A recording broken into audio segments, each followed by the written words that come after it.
Genesis chapter 21.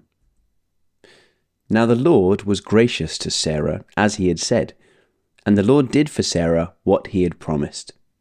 Sarah became pregnant and bore a son to Abraham in his old age, at the very time God had promised him. Abraham gave the name Isaac to the son Sarah bore him.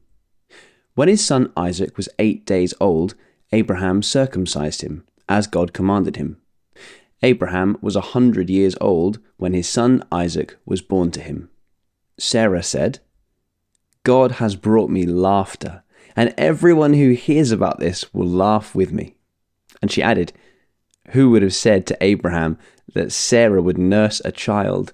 Yet I have borne him a son in his old age." The child grew and was weaned, and on the day that Isaac was weaned, Abraham held a great feast. But Sarah saw that the son whom Hagar the Egyptian had borne to Abraham was mocking, and she said to Abraham, "Get rid of that slave woman and her son, for that woman's son will never share in the inheritance with my son Isaac." The matter distressed Abraham greatly, because it concerned his son. But God said to him, "Do not be so distressed about the boy and your slave woman.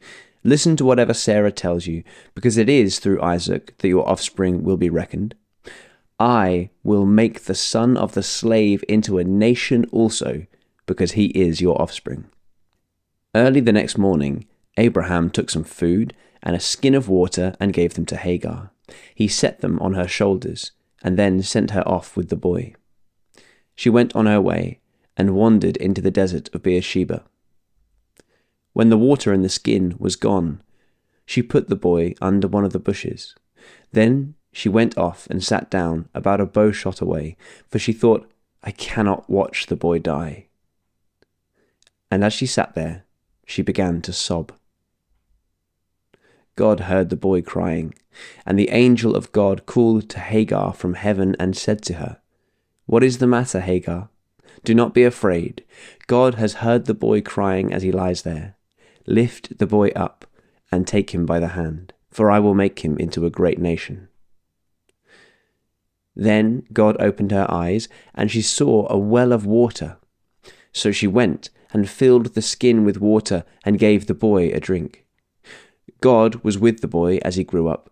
He lived in the desert and became an archer. While he was living in the desert of Paran, his mother got a wife for him from Egypt.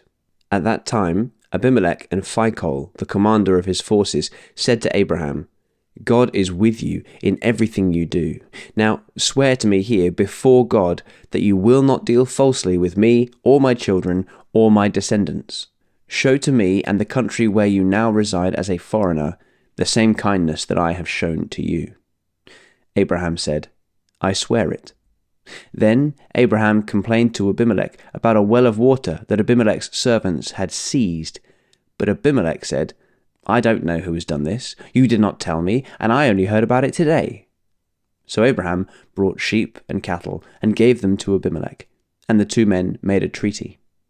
Abraham set apart 7 ewe lambs from the flock, and Abimelech asked Abraham, "What is the meaning of these 7 ewe lambs that you've set apart by themselves?" He replied, "Accept these 7 lambs from my hand as a witness that I dug this well." So that place was called Beersheba, because the two men swore an oath there. After the treaty had been made at Beersheba, Abimelech and Phicol, the commander of his forces, returned to the land of the Philistines. Abraham planted a tamarisk tree in Beersheba, and there he called on the name of the Lord, the eternal God.